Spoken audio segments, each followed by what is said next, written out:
everyone. So we are discussing previous year questions of the chapter Principles of Inheritance and Variation and the topic Inheritance of Two Genes. In today's session we are going to discuss a question which was asked in the CBSE board in different years in different forms. So the first form is long answer type question for 5 marks which was asked in the CBSE board daily examination 2017. So the question is state and explain the law of independent assortment in a typical Mendelian dihybrid cross. And second type is long answer type question for 5 marks which was asked in the CBSE board All India examination 2014. So the question is work out a typical Mendelian dihybrid cross and state the law that he derived from it. And the last type is long answer type question for 5 marks which was asked in the CBSE board 2019. So the question is Mendel crossed a homozygous pea plant having yellow and round seeds with another pea plant bearing green and wrinkled seeds. He found that in some of the F2 population, new combination of parental characters were observed. How will you explain the appearance of a new combination of parental characters in F2 offsprings? Support your answer with the help of Punnett square.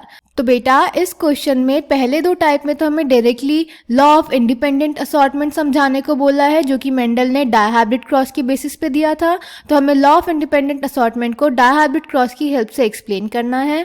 और बेटा third type में उन्होंने बोला कि Mendel ने एक homozygous yellow round seed वाले plant को क्रॉस करवाया ग्रीन रिंकल्ड सीड वाले प्लांट से. तो उस बेसिस पे जो F2 पॉपुलेशन आई उसमें न्यू कैरेक्टर वाले प्लांट्स डेवलप हुए. तो इन्होंने पूछा है वो न्यू कैरेक्टर वाले प्लांट्स किस वजह से डेवलप हुए. तो बेटा वो नए कैरेक्टर्स इसलिए डेवलप होते हैं क्योंकि जो अलग अलग कैरेक्टर के लिए जीन का सेग्रीगेशन होता है वो एक दूसरे पे डिपेंड नहीं करता, उसका इंडिपेंडेंट होता है, जो कि मेंडल ने लॉ ऑफ इंडिपेंडेंट असॉर्टमेंट की फॉर्म में एक्सप्लेन किया था. तो यानी थर्ड टाइप में भी हमें लॉ ऑफ इंडिपेंडेंट असॉर्टमेंट को एक्सप्लेन करना है with the help of Punnett square.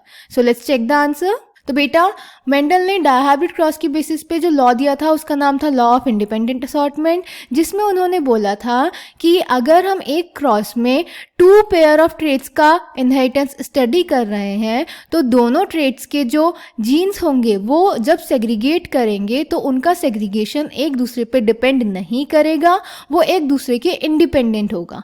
Clear. तो Mendel proposed a set of generalisations that we call Mendel's law of independent assortment. The law states that when 2 pairs of traits are combined in a hybrid, segregation of one pair of characters is independent of the other pair of characters. Due to this, in some of the F2 population, new combination of parental characters were observed. Clear बेटा. अब इसको cross की help से देख लेते हैं. तो parent generation उन्होंने लिए राउंड एंड येलो सीड्स और उन्हें क्रॉस करवाया रिंकल्ड एंड ग्रीन सीड से.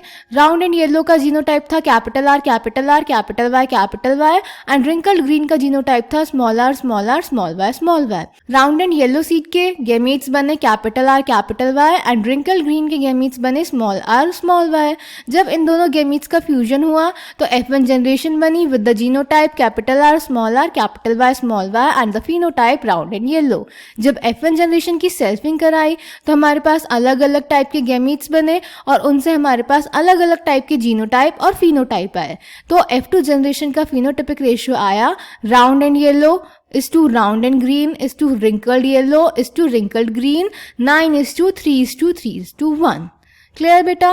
So I hope this question is clear to you. Thank you.